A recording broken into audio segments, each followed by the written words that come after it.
अस्सलाम वालेकुम व्यूअर्स, कैसे हैं आप सब लोग। आज मैं आप लोगों के साथ शेयर करूंगी एक बहुत ही मज़ेदार रेसिपी, खीर, बादामी खीर।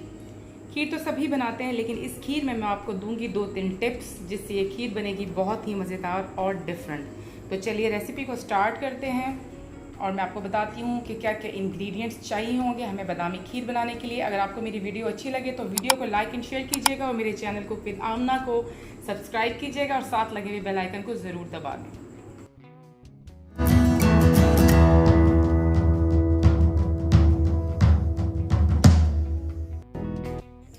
अस्सलाम वालेकुम व्यूअर्स, आज मैं बना रही हूँ बादामी खीर। और खीर तकरीबन हर कोई अपने घर में बनाता रहता है, डिफरेंट ओकेजन्स पे बनती रहती है। लेकिन आज मैं जो खीर बना रही हूँ वो रेसिपी है मेरी खाला की, और इसमें मैं आपको कुछ ऐसी ट्रिक्स बताऊंगी कुछ जो मे बी इससे पहले आपको पता ना हो। वो बहुत मज़ेदार खीर बनाया करती थी, आज उन्हीं के तरीके से बना रही हूँ। मैं यहाँ पर यूज़ कर रही हूँ टेट्रा पैक का दूध, मैं ऑलपर्स यूज़ कर रही हूँ 1.5 लीटर। आप चाहें तो घर का भी दूध इस्तेमाल कर लें, कोई हर्ज नहीं है। लेकिन जो ऑलपर्स से डेजर्ट्स का, खीर का, मीठे का मज़ा आता है वो नॉर्मल दूध से ज़रा कम ही आता है। अच्छा, सबसे पहले ट्रिक तो ये है कि जब भी आपने खीर बनानी है तो मोटे पैंदे वाला बर्तन इस्तेमाल करना है, बारीक पैंदे वाला बर्तन इस्तेमाल नहीं करना। आप मोटे पैंदे वाला बर्तन इस्तेमाल करें और उसमें खीर को बनाएं तो आपकी खीर बहुत बेहतरीन बनेगी। 1.5 लीटर मैं दूध ले रही हूँ। सबसे पहले मैंने दूध को बॉईल करना है। दूध को जब मैं बॉईल करने के लिए चूल्हे पे रखूँगी तो साथ ही मेरे पास चावल हैं, उन चावलों को मैंने भिगो देना है। अच्छा, चावल कौन से इस्तेमाल करने हैं? आपने चावल खीर के लिए कभी भी लो क्वालिटी यूज़ नहीं करने, हमेशा अच्छी क्वालिटी के चावल यूज़ करें जो आप पुलाव वगैरह बनाने के लिए यूज़ करते हैं। खीर के लिए जो है वो कच्ची का चावल इस्तेमाल होता है। मैं आपको दिखा देती हूँ। ये देखिए मेरे पास इस साइज़ का जो है कप है और मैंने आधा कप चावल लिए हैं और इनको मैं भिगो दूंगी। एक साइड पे मैं दूध को बॉईल कर रही हूँ और दूसरी साइड पे मैं जो चावल है इनको भिगो दूंगी। इसके बाद मैंने इनको हाथों से अच्छी तरह से तोड़ लेना है। इनको कोई ब्लेंडर में या किसी और चीज़ में नहीं डालना, हाथों से इनको अच्छी तरह से तोड़ के बिल्कुल बारीक कर लेना है। अच्छा, दूध को जो है मैं इसको अब मैं चूल्हा जला रही हूँ, मीडियम पहले फ्लेम रखूंगी। जैसे इसके अंदर एक उबाल आएगा मैं इसको लो के ऊपर कर दूंगी। जब दूध तकरीबन 1 से 1.5 कप कम हो जाएगा मैं इसके अंदर चावल शामिल कर दूंगी। ठीक है जी, तो दूध को उबलने देते हैं। थोड़ा सा कम हो जाता है तो हम राइस शामिल कर देते हैं।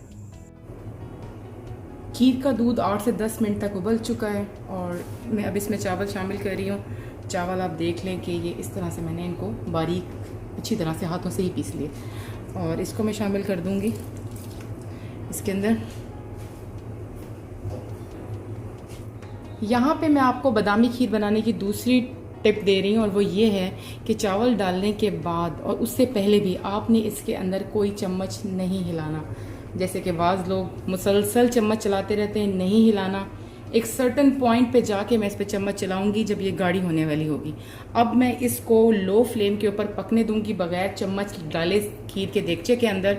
तकरीबन लग जाएंगे हमें 30 मिनट्स इसको गाढ़ा होने में।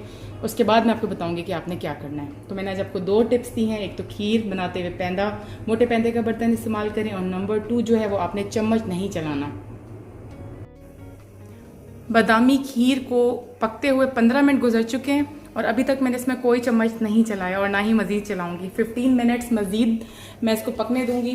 10 से 15 मिनट मज़ीद पकेगी। जैसे मैं देखूंगी कि ये गाढ़ी होने स्टार्ट हो गई है तो मैं इसमें बाकी के अज्जा शामिल करूँगी। मैं अब आपको खीर की जो है कंडीशन दिखाऊंगी, देखें। और अगर कोई ये सोच रहा होगा कि खीर नीचे से लग गई होगी तो ऐसा बिल्कुल भी नहीं हुआ। ट्राई करूंगी कि आपको मैं इसका पेंदा दिखाऊं, बिल्कुल साफ़ है। और आप इसकी कंसिस्टेंसी को भी देख सकते हैं। अब इसके अंदर मैं शामिल करने जा रही हूँ चीनी। आधा कप चावल मैंने लिए थे और चीनी मैंने ली है 1 कप। बहुत ज़्यादा मीठा जो है वो अच्छा नहीं लगता, ये हमारे लिए चीनी बिल्कुल परफेक्ट होगी। अब मैं इसमें फाइनली जो है वो चम्मच हिला रही हूँ। अगर डोई आपके पास लकड़ी की है तो बेस्ट हो जाएगा, बहुत अच्छा हो जाएगा। अदरवाइज़ जो भी चम्मच है वो आप इस पर चलाएं। और चीनी जो है वो पानी छोड़ेगी, इसको आप 7 से 5 मिनट पकने दें।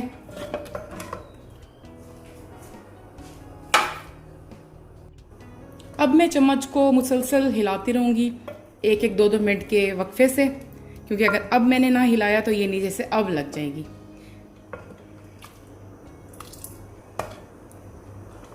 मज़ीद गाढ़ा होने के लिए हम इसका इंतज़ार करेंगे, 4 से 5 मिनट पकने देंगे।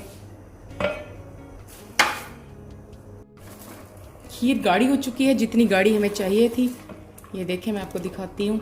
बाकी जब ये ठंडी होगी तो मज़ीद गाढ़ी हो जाएगी, इसलिए आपने इसको बहुत ज़्यादा गाढ़ा नहीं करना, अदरवाइज़ ये बहुत ज़्यादा गाढ़ी हो जाएगी ठंडा होने के बाद। खोया मैं शामिल कर रही हूँ 100 ग्राम, बिल्कुल आखिर में मैंने शामिल किया है। खोए के जो चंक्स आएंगे खीर के अंदर, उससे उसका टेस्ट बहुत ही मज़े का आएगा। खोया डालने के बाद मैंने ज़्यादा नहीं पकाना, बस मैं फ्लेम जो है वो बंद कर दूंगी। खोया जो है वो खीर क्योंकि गर्म है, खोया इसमें मेल्ट हो जाएगा। इसके बाद मैंने इसको निकाल के और ठंडा कर लेना है। बादामी खीर रेडी है। उम्मीद है कि आपको रेसिपी पसंद आई होगी। अगर आपको रेसिपी अच्छी लगी हो तो मेरे चैनल कुक विद आमना को सब्सक्राइब कीजिएगा, साथ लगे हुए बेल आइकन को भी ज़रूर दबा दें ताकि हर नई वीडियो का अपडेट आपको फ़ौरन मिल जाए। और जो है वीडियो को लाइक एंड शेयर ज़रूर कीजिएगा। नेक्स्ट रेसिपी तक के लिए अल्लाह हाफिज़।